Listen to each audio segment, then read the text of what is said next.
Hari ini kita akan belajar bersama-sama Kisah Para Rasul pasal yang ketiga. Dan hari ini kita akan belajar perikop tentang Petrus menyembuhkan orang yang lumpuh. Orang ini lumpuh dari sejak lahir. Jadi Anda bisa bayangkan puluhan tahun dia mengalami keadaan yang menyedihkan seperti itu. Dia tidak bisa melakukan banyak hal. Apa yang dia lakukan sangat terbatas karena dia cacat, karena dia lumpuh dari sejak lahir. Dan orang ini selalu berada di dekat pintu gerbang bait Allah. Tujuannya apa?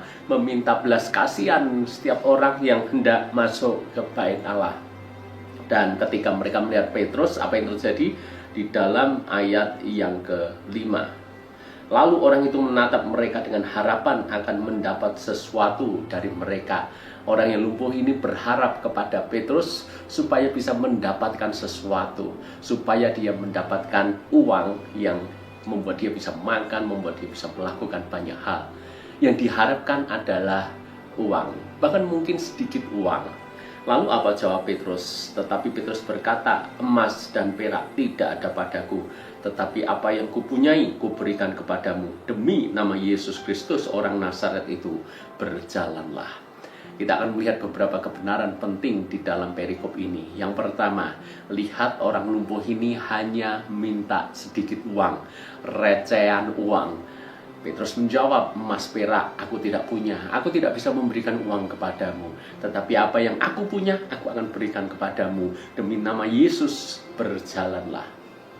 Hal yang pertama yang kita mau belajar di sini adalah Tuhan tahu yang terbaik buat kita. Kadang-kadang kita mintanya hanya sekian cukup Tuhan, kita mintanya yang ini saja membuat saya sudah bersyukur Tuhan, dan seterusnya. Kita mendapat sedikit saja, buat kita itu sudah lebih daripada cukup. Namun Bapamu adalah Bapa yang baik. Dia tidak hanya memberikan apa yang Anda minta sesuai dengan permintaan Anda. Dia tidak hanya memberikan yang baik, tapi Dia memberikan yang terbaik.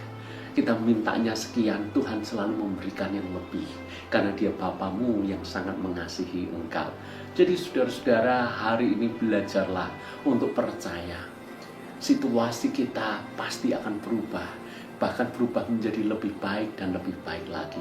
Sehingga Anda akan berkata, apa yang tidak pernah aku lihat, apa yang tidak pernah aku dengar, apa yang tidak pernah aku pikirkan, Tuhan karuniakan semuanya itu.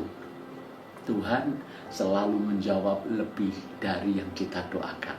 Sebab Dia Bapamu yang baik. Poin yang kedua yang kita bisa pelajari dari perikop ini. Orang yang lumpuh itu tentu saja sangat bersuka cita. Karena dia sudah terbebas dari penderitaannya selama ini. Dan disembuhkan dengan cara yang ajaib. Itu sebabnya di dalam ayat yang ke-8. Ia melonjak berdiri lalu berjalan kian kemari dan mengikuti mereka ke dalam bait Allah.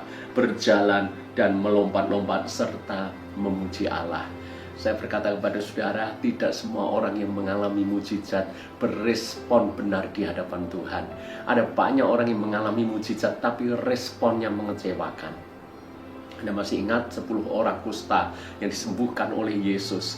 Mereka kusta, mereka sangat menderita, tapi oleh kuasa Yesus mereka ditahirkan.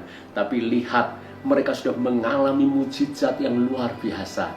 Tapi berapa orang yang kembali kepada Yesus untuk berterima kasih? Dari 10 itu hanya 1 orang. 1 orang ini pun adalah orang Samaria. Yang 9 mana? Mereka tidak berespon benar ketika mengalami mujizat. Orang yang lumpuh ini mengalami mujizat. Dan lihat responnya. Dia masuk ke bait Allah. Dia memuji, dia melonjak-lonjak, melompat-lompat di hadapan Tuhan. Menyatakan ucapan syukur. Menyatakan bahwa dia sangat bersukacita oleh karena Tuhan. Saudaraku, kalau kita mendapat pertolongan Tuhan, jangan lupa untuk bersyukur.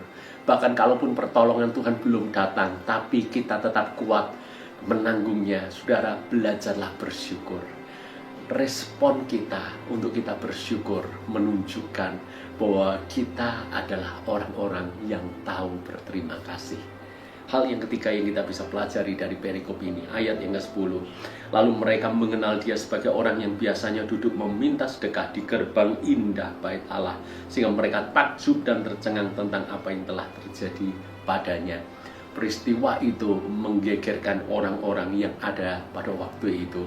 Mereka kenal dia sebagai orang yang biasanya duduk minta sedekah, orang yang lumpuh. Tetapi melalui Petrus, orang yang lumpuh ini bisa disembuhkan, bisa dipulihkan. Pekerjaan Tuhan yang ajaib akan dinyatakan kepada kita, supaya orang-orang melihat Tuhan kita Tuhan yang besar, Tuhan kita Tuhan yang ajaib, Tuhan kita adalah Tuhan yang mengasihi umatnya. Bayangkan seandainya orang yang lumpuh ini berespon tidak positif, dia menganggap itu biasa saja, dia tidak masuk ke bait Allah, dia tidak melonjak-lonjak memuji Allah. Mungkin banyak orang tidak tahu kalau dia mengalami mujizat. Tapi karena orang ini bersyukur, dia ceritakan kemana-mana, maka orang yang mengenal dia, yang melihat dia, mereka pun terberkati. Doa saya hari ini kita mengalami mujizat, dan orang-orang di sekitar kita melihat perbuatan Tuhan yang ajaib, sehingga nama Tuhan dipermuliakan. Tuhan memberkati.